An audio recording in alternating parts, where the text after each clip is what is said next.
inyo bilang isang tao na nasa likuran niya palagi. Nakita ko na isang tao na may tunay na vision para sa ating lungsod. Nakita ko rin kung gaano niya kamahal kayo. Na minsan, kahit na hirap siya at hindi natutulog, ni walang weekend ang ating alkalde, talaga namang nakikipaglaban pa rin siya para maisakatuparan ang kanyang mga pinangako para sa inyo.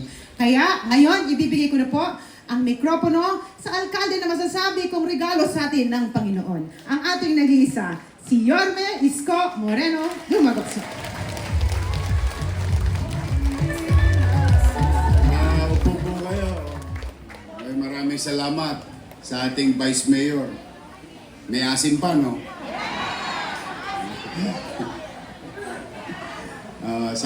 Siyempre, yung Vice Mayor ko, may asin pa. May asin pa rin yung Director ng Manila Health Department, Grace Padilla. Ito, kapitbahay niyo to. Talagang batang pandakan to. Si Grace, no? At si Gladys, ating mamumuno, ma'am. At ang pinakagwapong sana wag na magretiro, Engineer Andres. Pagka magaling, ayaw natin pinagpapahinga eh. Tama ba? Pag walang kwenta, gusto natin sipain na natin agad eh. Tama, no? At hopefully, may awa ang Diyos ay pagdating ng mga ilang panahon, ay makakuha tayo ng dekalidad na tao na pinamumunuan ng mga pagawaing bayan, pagpaplano, pati imburnal, pinaplano nito. Makakakita rin tayo, no? But gusto ko lang pasalamatan yung ating mga pusihan. Totoo po yung sinasabi ni Vice Mayor. Habang ako'y nagbibigay ng landas, daan, at direksyon kung saan tutungo at tutunguhin yung nilalaman ng kaban ng bayan, ng lungsod ng Maynila, ay kailangan ko pong maipadaan sa kanila at bagay naman na lagi nila sinusuportahan. Kaya po, di ba, naalala nyo nung nandito, tumayo rin ako rito, hinihingi ko sa inyo, dapat your miss choice tayo para mas mabilis ang trabaho. Pinakinggan nyo ko, kita ninyo mabilis. Would you imagine, matagal yun hindi ginagamit yan as health center. Nagpunta lang ako ilang buwan pa lamang nakakalipas. O ngayon, gagawin na natin makabagong health center dito sa inyo. Ayan o, si Elmer pa. Wala ko ito. Kung ano, puro taga-pandakan itong dalawang ito. Si Elmer, taga-pandakan. Kahilong na, di ba? Kahilong. O, ito si Castañeda. Ito, dito, tayo ka, Voltaire. Yung tatay nito, taga-pandakan. Although, taga-pandakan na, naglipat ng bahay. Binata naman sa paring Kaloy. Ito, doon sa may bandang boundary natin, sa Mandaluyong at saka Maynila. Pero yung tatay niya, sigurado ko, malapit na malapit sa puso niya ang taga-pandakan. Taas ang kamay ng mga senior citizen. Ito, kasinidad nyo, si Lou Veloso.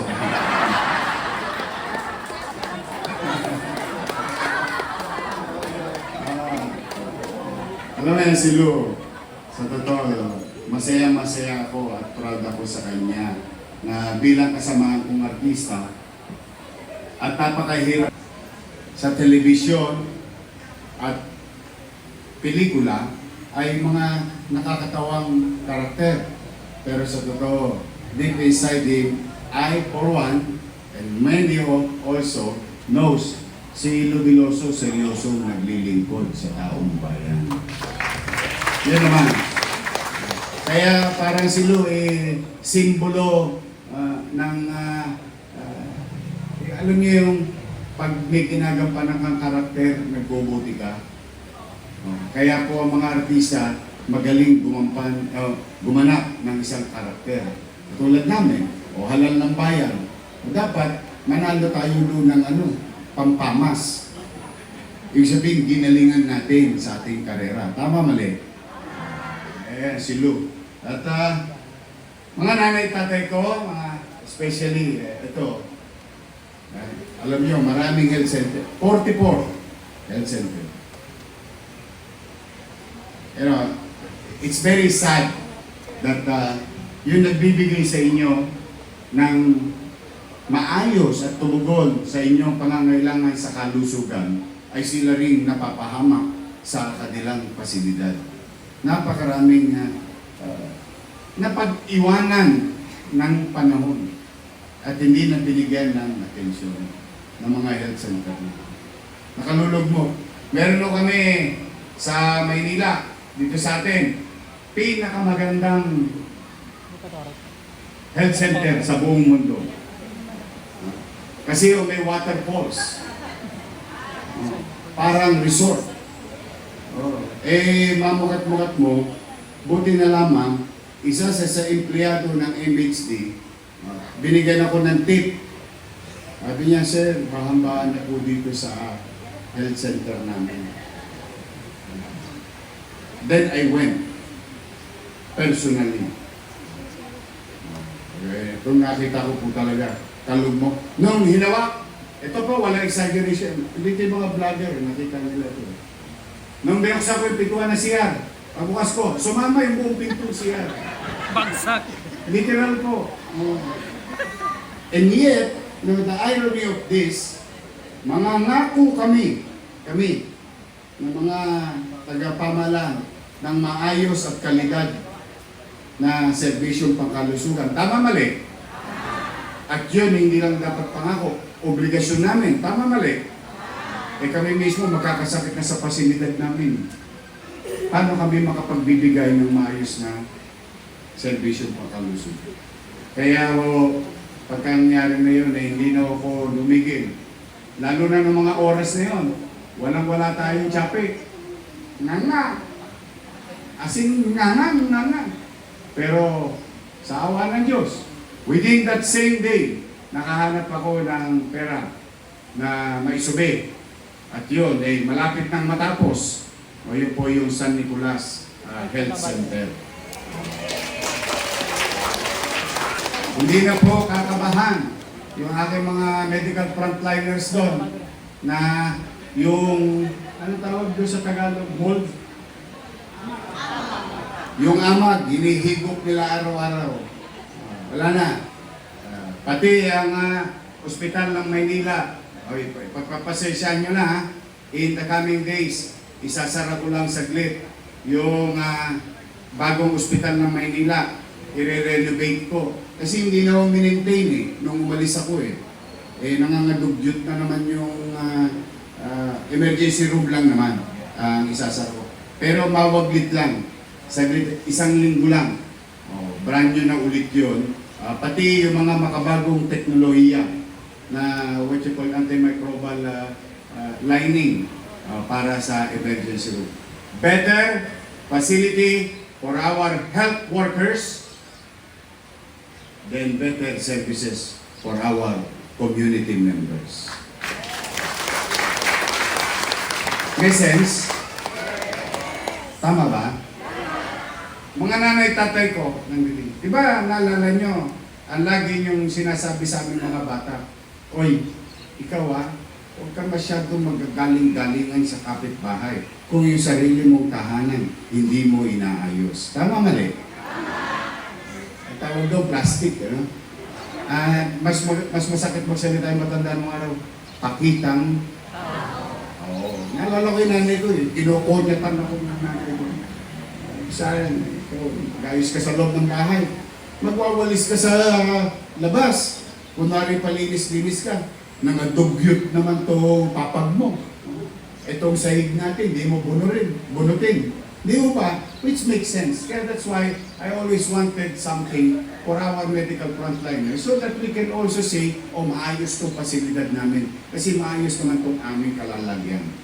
Bukod doon, ay kahit pa paano po, unti-unti na natin nababawi ang mga supply. Hindi na Di ba pag walang pera? gagaling ka rin. Kaya pag masakit ang buto-buto, o yakap soon. Pagka wala na talaga, kispirin na lang. But no, we will. Why? Pumanatag kayo.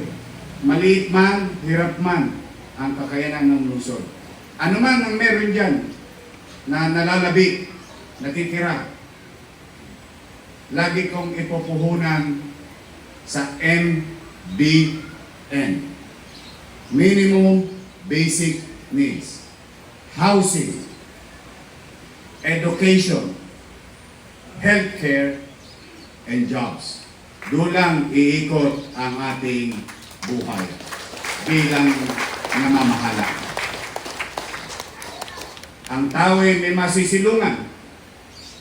Umulat bumagyo, magkaroon ng dilubyo, pilitin natin dumating ang araw, hopefully, cross finger, hindi ko man matapos, sana yung mga susunod na henerasyon, wala nang squatter sa Maynila. Kasi marami ng Binondominium 1, Binondominium 2, Condominium 1, Condominium 2, San Lazaro Residence, Pedro Hill Residence, San Sebastian Residence. These are in-city vertical housing po.